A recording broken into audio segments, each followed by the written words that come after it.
Quais seriam os pré-requisitos, né? Bem, já comentamos sobre esse quesito, né? Há limite à experimentação com o uso de animais? Sim, né? Então o estudo deverá ser relevante e não existir estudos similares na literatura. Eu vou usar um fitoterápico, né? Há umas 2 semanas atrás foi levantado aí no Fantástico, né? Aí vem a mídia, né? Então uma pessoa valorizando excessivamente, né, profissionais, pomadas, né, linimentos, para combater o câncer. Então eu utilizo esse linimento e esse linimento produzia aumento das células cancerosas. Alimentação, temperatura, umidade, ambiente que ele vai viver, né? E as pessoas que vão manejá-lo. Quais as principais espécies que são utilizadas na experimentação animal, né? Então vem aí o rato, o camundongo, o hamster, o coelho, primatas não humanos, chinchilas, suínos, pequenos ruminantes, equinos, répteis, pássaros, peixes, cães e gatos, né? Por que tão heterogêneo, né? Porque conforme a pesquisa, né, que voltada para o homem, né, algumas delas o animal apresenta um comportamento muito similar à sua fisiologia, né, em relação ao homem. Por exemplo, suínos, o trato gastrointestinal, né? Então, no caso, suínos, pequenos ruminantes também, né, são bem estudados por conta do interesse do homem, né? Qual a contribuição dos animais à experimentação? Bem, o homem é o maior beneficiado sempre, né? Mas, né, a clínica veterinária, a medicina veterinária em si, ela cresceu muito com esses estudos. Esses estudos têm sido resgatados bastante também na área de nutrição dos animais, né? Porque os nossos animais, assim como nós, né, estamos vivendo mais, né? No passado, nossos avós, bisavós, né, viviam lá 60 e poucos anos, falam, nossa, fulano está velhinho, né? Hoje em dia fala 60 anos, nossa, fulano está moço ainda, né? Então, os nossos animais também, né, vivem muito, assim, a expectativa de vida dele também mudou, né? Graças também aos avanços na parte de ciências, profilaxia das doenças e alimentação. O resultado in vitro não reproduz o resultado in vivo. Isso é uma coisa caótica, né? Então a gente desenvolve algumas pesquisas do tubo de ensaio, digamos, né? Mas quando a gente vai aplicar isso no animal, né, no ser vivo como um todo, não funciona, porque no tubo de ensaio controla as variáveis. Quando eu coloco no homem, no animal, por exemplo, a situação já é diferente, eu não tenho como controlar tantas variáveis, né? Então, por isso seria, a gente chama de pesquisa a campo, né? De campo, né? Para ver se realmente o fármaco vai receber esse desafio e vai ser aprovado para ser liberado posteriormente, né? A resposta a uma espécie animal poderá diferir de outra, né? Problemas, né? Por quê? Eu faço uma pesquisa em rato, né, e vou aplicar depois no homem, e a pesquisa não funciona. Então, e aí? Então aí vem a questão da identidade, né? O que é bom para mim, né, não é bom para o meu semelhante, né? Então, no caso, uma outra espécie animal. Um professor meu disse para a gente o seguinte: rato é rato, homem é homem. Então, isso vem à tona que os recursos, né, têm se obtido na ciência, tipo genoma e assim por diante, né, vem a dizer que nem sempre, né, fazer as pesquisas em animais seria mais eficiente, mas, né, até a gente chegar naquele ideal, desenvolver um remédio para mim, outro para você, outro para outro colega, né, que seria o nosso intuito, né, isso ainda vai demorar um pouco. E aí nós ainda vamos engatinhar utilizando os animais. O bem-estar do animal de experimentação é prioridade? Sim, né? A criação e supervisão diária é de responsabilidade dos técnicos que cuidam com respeito e carinho, né? Esse pessoal cuida dos ratinhos, dos camundongos como se fossem pets, né? Quando são encaminhados à experimentação, continuam sob os mesmos cuidados e supervisionados pelos gestores de biotécnica. A gente não abandona os animais, a gente continua tomando conta deles. As dietas, os protocolos de analgesia são obrigatórios e fiscalizados. Então, se o estudo vai gerar cicatrização, vai fazer incisão, cirúrgico, tudo, esses animais deverão receber obrigatoriamente obrigatoriamente um protocolo de analgésicos. Próximo. Os métodos alternativos são utilizados no AVC? Sim. Os simuladores são utilizados em várias situações, né? Aplicar fármacos por via intravascular, como manguitos, né, de látex, silicone, né? Procedimentos obstétricos em manequins, né? E a utilização de animais que tiveram morte natural, que é o método de Laskowski, né? Que a gente utiliza os animais que tiveram uma morte natural, congela esses animais para poder estudar posteriormente. Isso evita que ocorria no passado, sacrificar os animais em carrocinha, né? Para anatomia e cirurgias, né? Então isso é uma coisa que a gente não utiliza mais. A lei específica que protege os animais? Sim.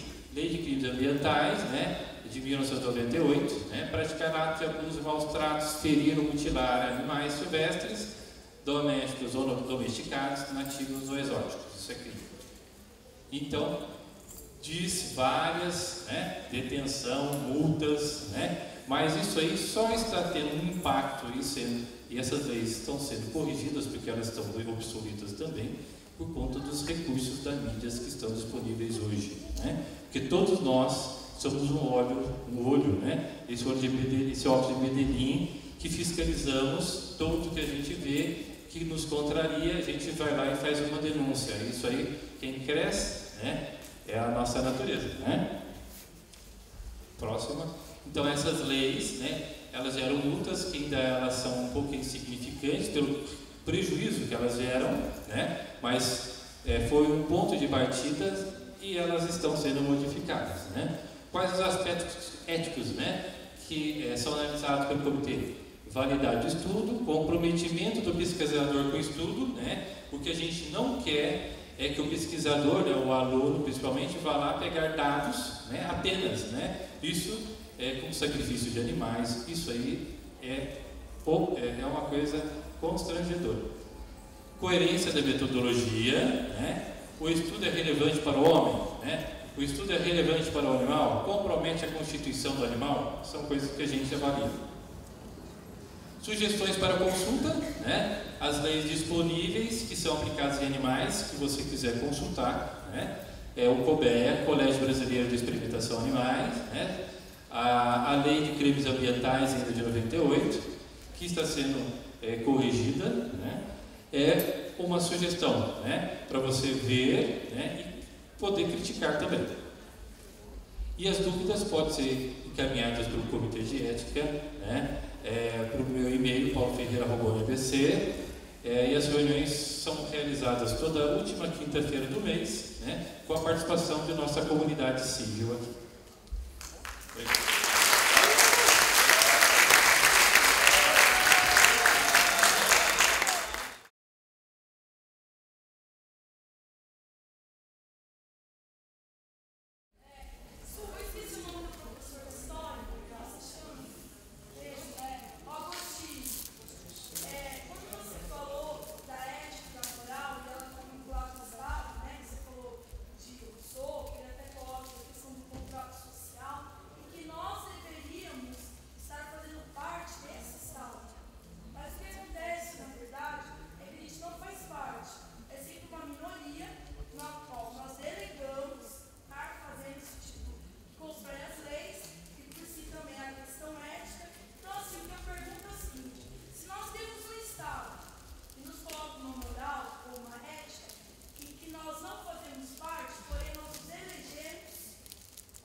Camila, né?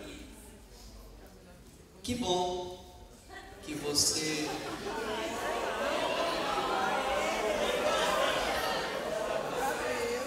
Não é esse bom que vocês pensaram, mas que bom que você, uma menina tão jovem, levanta-se e diz: que ética é essa? Que Estado é esse? Que política é essa? Qual é essa policy, né? E qual é a minha participação nela?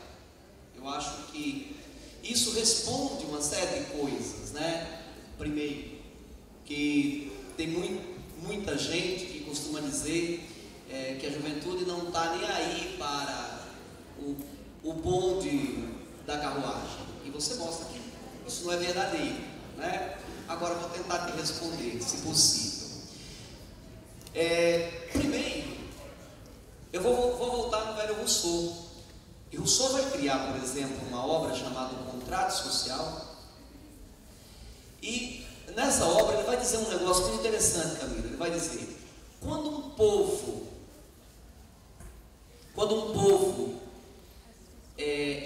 tem um governante e esse governante consegue ser eleito e governar esse povo, e esse povo o respeita e obedece, isso é muito bom. Mas quando esse mesmo povo é capaz de se organizar e tirá-lo do poder, isso é muito melhor. Com outras palavras, ele está dizendo que a força do povo só se faz na assembleia, só se faz na união, só se faz no conjunto. Então, quando ele defende Estado, ele está dizendo para você e para mim, para nós, que sozinho nós cairemos na lei do mais forte. Mas quando nós nos reunimos, nos organizamos e nos criamos, e criamos o que ele chama de convenções e comissões para defender os interesses de grupo, nós vamos eleger quem nós queremos, quem nos realmente representa, e mais do que eleger quem nos representa, seguir quem nos representa, verificar, cobrar e punir se preciso. Para isso, Camila, talvez o próximo passo que nós temos que ter na política, por exemplo, para que isso não possa acontecer, seria o voto distrital, para começar, onde você vota num sujeito que você conhece ele de perto, para que você possa cobrar, para que eu possa cobrar. E depois o voto cidadão, que é uma capacidade de você dar o voto para o sujeito e ter o direito de tirá-lo novamente, se esse sujeito não cumprir com as obrigações para as quais ele se comprometeu e prometeu na sua campanha. Então talvez nós ainda temos muito que construir, e aí eu te digo, talvez é preciso que a gente não esqueça de colocar o óculos de Miguelinho sempre, para que a gente possa enxergar quem é esses sujeitos e cobrar deles, exigir o direito de cidadania. Eu acho que tentei responder essa pergunta.